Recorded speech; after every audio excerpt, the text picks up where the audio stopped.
It's usually a term used with some degree of disdain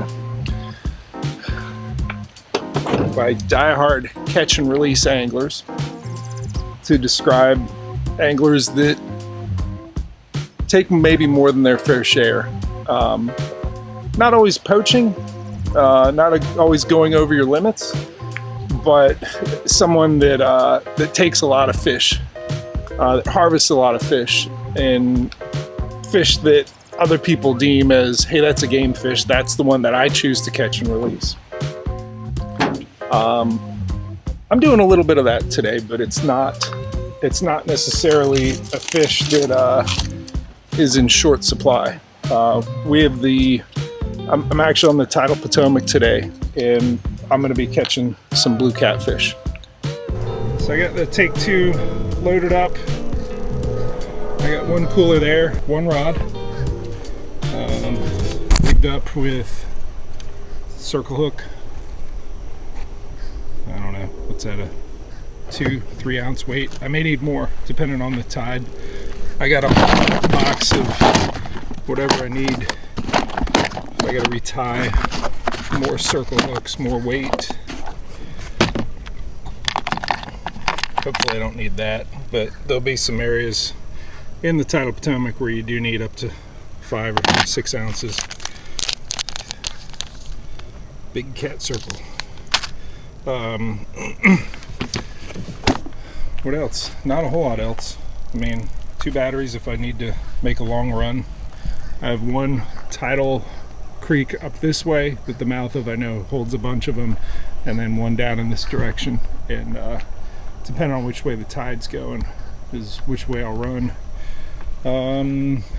What else? Got the 1103 there. It'll zip me along at, I don't know, 6.7 mile per hour. Got some snacks, a lot of water. It's hot today.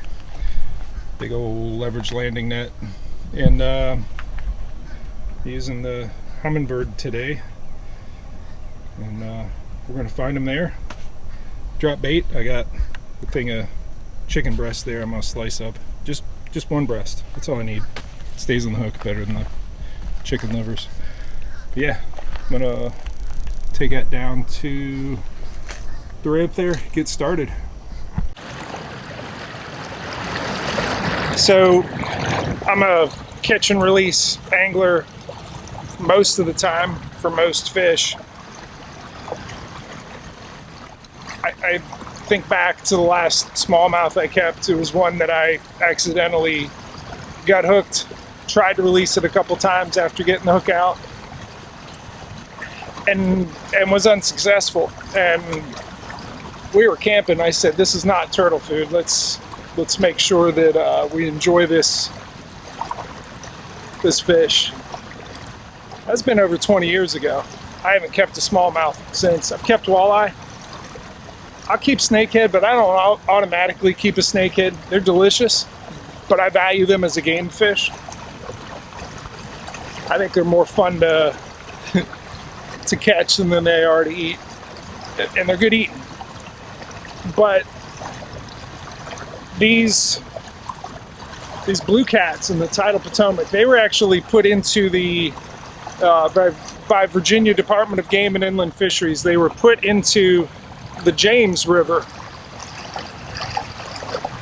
decades ago. They've worked their way up from the tidal James to the Rappahannock to the Potomac.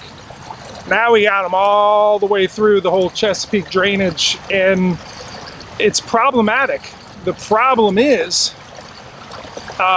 they're displacing and hurting so many other game fish populations, like the striped bass. They outcompete for the shad and the herring that they eat. They're eating a lot of the baby blue crabs. Like, you can, especially from here down towards the Chesapeake, you'll catch the blue cats and cut them open, and their stomach contents lots of blue crabs, which is a big commercial fishery here in Maryland. You know, it hurts people's livelihood to have fewer of those fish, or fewer of those crabs around. And they're so easy to catch here on the tidal Potomac. I'm gonna pull into one spot. You're gonna see the depth finder lit up. I'm gonna drop the little strip of chicken on a circle hook and just, it's gonna go down. It's gonna happen quick. I'm not keeping everything, but I'll keep everything from, say, 18 inches to 24-ish, 25 maybe. Beyond that, I don't want them. Beyond that, they're toxic. They have, you know, the older fish, and the same thing goes for striper. The older they get, the more toxins, the mercury, PCBs, and other heavy metals, and you know, that accumulate in the flesh, in particular in the fatty portion of the flesh next to the skin. This video is going to take you all the way through the process of catching, cleaning, and actually dehydrating. I'm going to be making a lot of jerky out of these blue cats. So stay tuned, learn how to cut the bad parts out of the meat and make something that's really delicious and shelf stable, and is going to be, you know, cheap protein for me when I'm on the road the rest of the year. So I'm using the trip down there to cut up my chicken breast. I like to get the chicken breast instead of the chicken liver that I grew up fishing with on the tidal Potomac. Chicken liver just doesn't stay on the hook. The chicken breast does. I like to just get one of them. That's all I'm going to need, but I like it with the skin on there. Skin stays on the hook even if you do lose the you know, the main chunk of meat. You still have that chicken fat on there. They'll still eat that.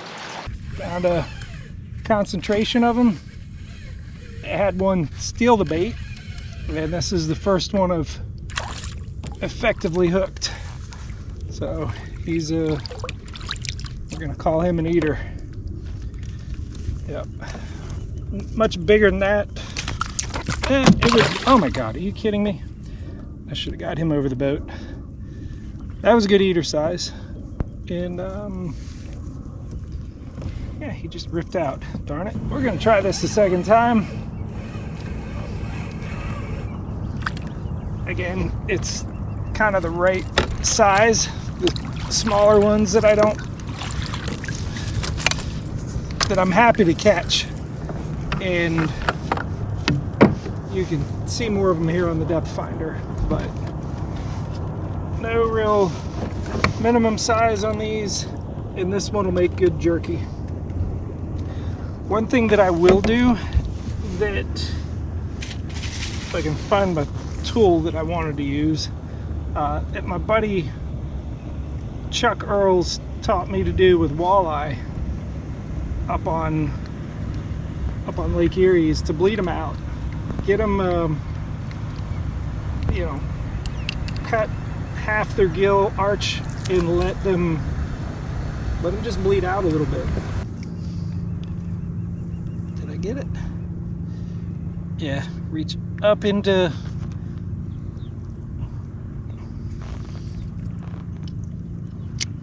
that section, and blood's starting to come, and it's only half.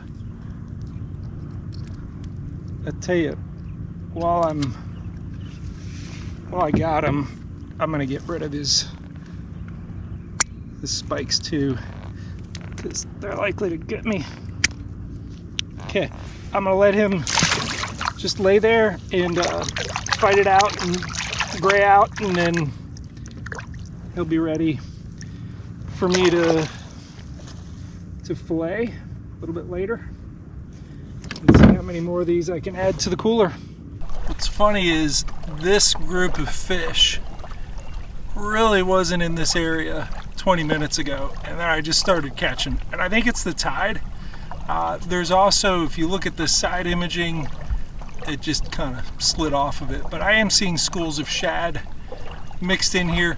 If you get near the shad on the tidal Potomac and you know that there's a concentration of them out there, usually you can see them on the side imaging in little bubbles, little bait clouds.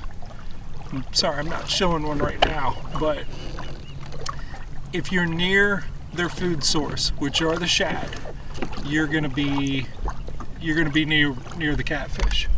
So let's kind of look out here for a minute and see if we see any tail flips. That actually may be a school, yeah. There's some shad there.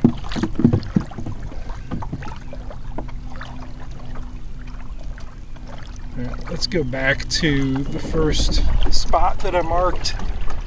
And, you know, somewhere in that 27 to 32 inch or 32 foot range is where I'm seeing them. And I'm doing the same thing that I do when I stripe a fish. If I'm jigging, I wait till I'm right on top of a concentration of them and then just open the bail, let it drop straight down to them, and they get competitive. If there's a bunch of them in an area, they're going to get competitive. And I'm starting to see that. Right there, there's a bunch of them. I'm gonna put this down and catch them. All right, this one feels a little more substantial.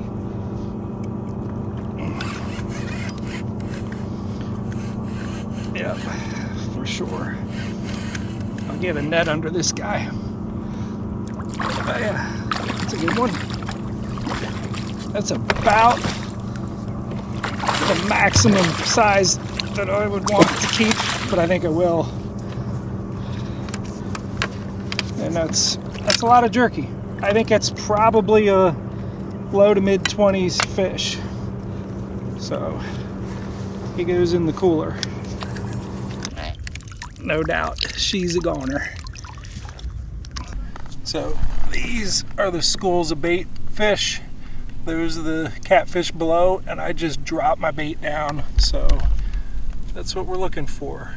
Bait fish. I'm in 27 feet. Just drop my chunk of chicken right down to them. So I'm letting the current drift me into an area where I've seen a whole bunch of them here on the depth finder. And with the circle hooks, you don't set the hook. I gotta let some line out. You wait for them to start pulling the rod tip down. And once that starts happening, you just reel. You don't yank it. You don't reel fast. You reel slow and steady and let it, you know, get right there in the corner of their mouth, which is usually what happens.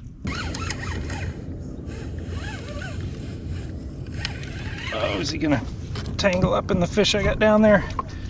Yeah, you probably are. Alright. Okay.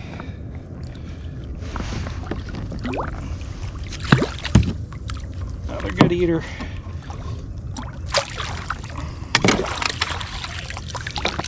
Lots of them down there by the looks of the depth finder.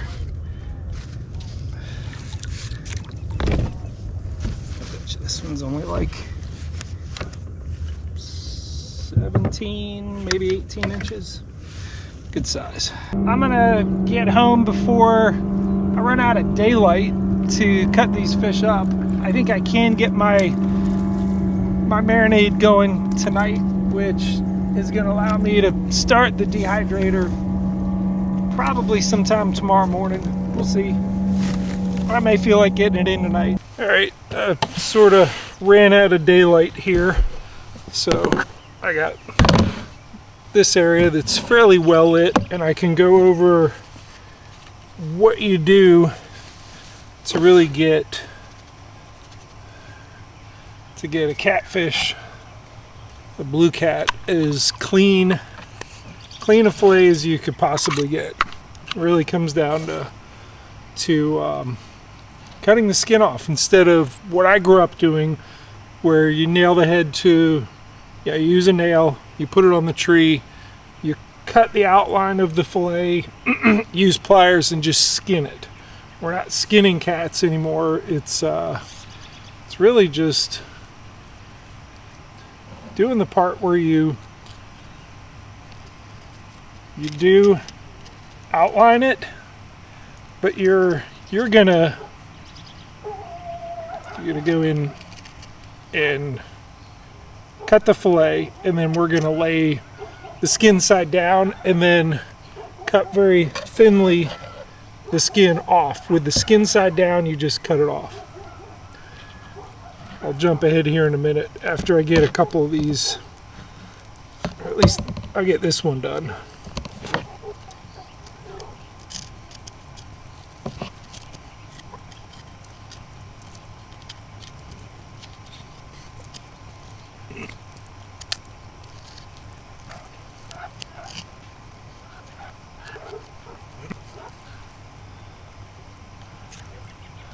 So I got more to go on this guy. I'll do the other side, but the concept is there's the skin side, there's the flesh side. We go skin side down. I actually like to get it right up next to the edge and push down on it and just get it close to the board. Downward pressure, and I'm really just getting the white part of the meat. And this is a great size to eat. And I will, when I'm done, take this inside, rinse it off real good, and we'll start making jerky with all the fish that we got.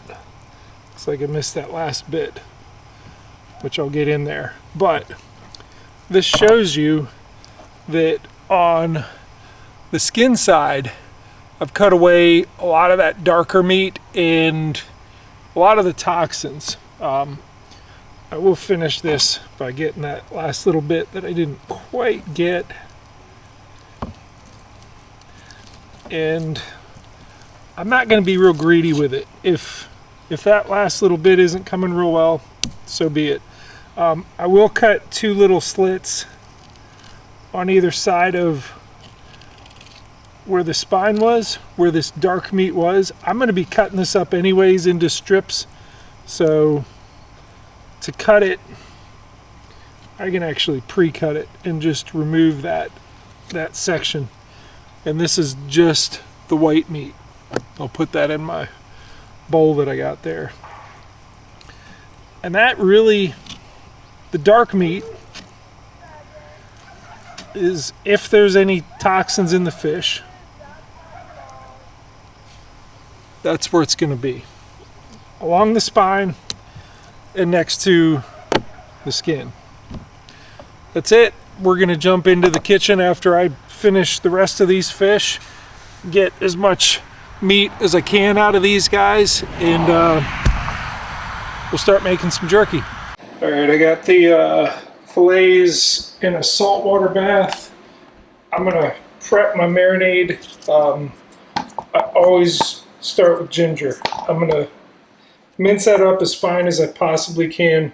Got a couple cheater ingredients here: the chopped garlic, the marinade. You know, ginger sweet chili sauce, it just sounded right. But the thing that I think makes it really Thai tasting is, you know, just hot sauce and peanut butter. And this one, it's like a honey roast. So I'll mix all that together, marinate them. We go in the other room here. I've got the dehydrator ready. And I'll put those in tonight, actually. But let me start mincing the garlic here. Not garlic, the ginger.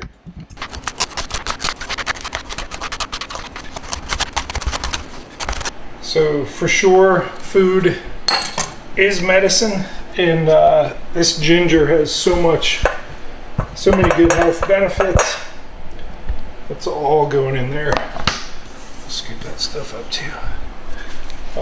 I'll go ahead and add the other ingredients here, mix it up, and I still need to slice these fillets up thinner than what they are, and I'll let them kind of soak up the marinade here for a little bit before we get it in the dehydrator. I don't really work in measured amounts here, but there's a big tablespoon of the minced garlic. You know what? This thing's almost done. Let's get it all in there. So we'll keep going with the hot sauce. It's getting half the bottle. So the peanut butter is an interesting one because fish and chicken and turkey, but definitely fish, is such a lean meat that when you make jerky, like if you make jerky out of beef, it's got fat marbled into it. There's that ginger sweet chili sauce. So beef has fat in it, and even though you're drying it out, it still has a sort of suppleness to it. But fish and poultry do not have that same, fat component. So adding the peanut butter as the peanut oil, that gives it its fat, which gives the jerky a little bit of pliability. You can make jerky that is too tough, and the peanut butter has the peanut oil in there that really softens it up.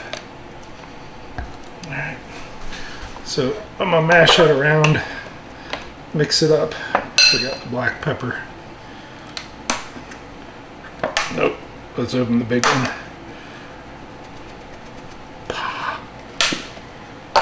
Yeah. So I'll get that mixed up real good. And I get my fillets in here, let them soak it up a little bit. Actually, I will cut them real thin first and then add them to this. One trick that I have for cutting them thin, which you do want to cut your fillets thin, I'm going to go at a little bit of an angle. It's a trick I'm not doing right now, but I've done it with poultry. I've done it with chicken and with turkey. It works really good. Meat that is partially frozen, if you freeze it and then bring it here to the cutting board and then cut it, it does less of the where the knife comes down on it and it tries to squirt or squish out of the way. Obviously this is fresh and I'm just gonna go right into using it, so I'm not doing the freezing step, but the freezing step can, and I mean like partially frozen, can really help make the jerky strip making go easier. But when I do chicken or turkey jerky, those animals have salmonella all over them, and these blue catfish, I'm sure there's bacteria on it, and that's partially why I did the saltwater soak.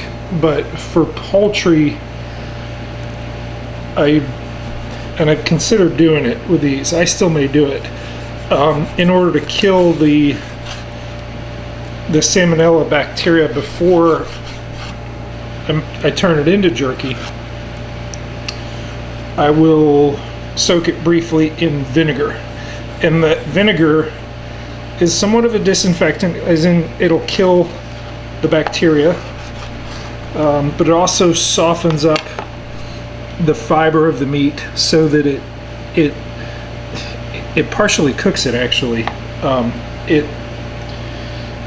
it makes it so it takes the marinade much more readily. you know, the marinade isn't on the outside, it's much more integrated. So I may do that vinegar soak here in a little bit on these. I don't always do it with fish. That piece is actually good. So I'll keep going with these, and then give them a brief vinegar wash, and then they'll be ready for the marinade. Got the apple cider vinegar. Just pour some of that and kind of mix it around in there. You can use white vinegar as well.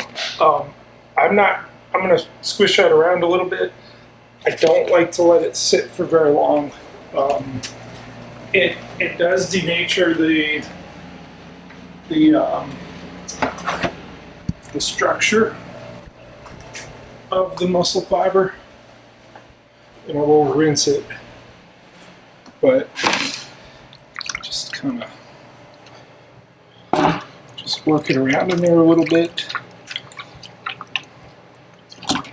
It actually suds up, and that's some of the denaturing of the protein on the outside. That's about all I want to handle it. I'll let that sit for, I don't know, another 2-3 minutes. Dump it in there, rinse it, and then I can start dipping it in this delicious marinade. Alright, I've already dumped it in there and rinsed it. I like to really squeeze out as much of the water from rinsing it as I possibly can. I'm about to leave this in a dehydrator all night, and you know, the more you can really just not overwork the dehydrator, better off. But do you see how it's really gotten white? Like, just the outside is actually cooked. The inside is still that sort of opaque. The vinegar actually cooks the outside just a little bit. And again, like I said, it preps the protein to it breaks it up. It tenderizes it really so that it takes on the marinade that much better. So they're all in there with the marinade. I'm actually going to do a couple batches. This is the first one. I have let the marinade, let it all kind of soak in overnight, but I'm actually excited to try this out when I wake up in the morning. So I'll get the first batch in this evening, and see how it goes in the morning. I like to have them in long strips like this, but there's a couple thicker chunks, and that's okay. Okay, let's see how this turned out. Take this as a little sample, and then I'll bag this up and have it as a nice shelf-stable protein source when I'm on the water. It's good. It's gingery. It's not tough jerky. It's like, I don't know. It's chewy, but it's not a tough, like, chew. It's good. So I make these for my fishing trips, and the hardest part is not eating it all before I actually go on a fishing trip. I don't taste fish. It's not a fishy, you know. Blue catfish, if you prepare it the way that I did it and remove all of the dark meat, all of that red that was near the near the spine, you cut out all the skin, you wouldn't know it's fish. It kind of tastes like ginger candy with peanut butter. It's candy. I gotta stop eating them.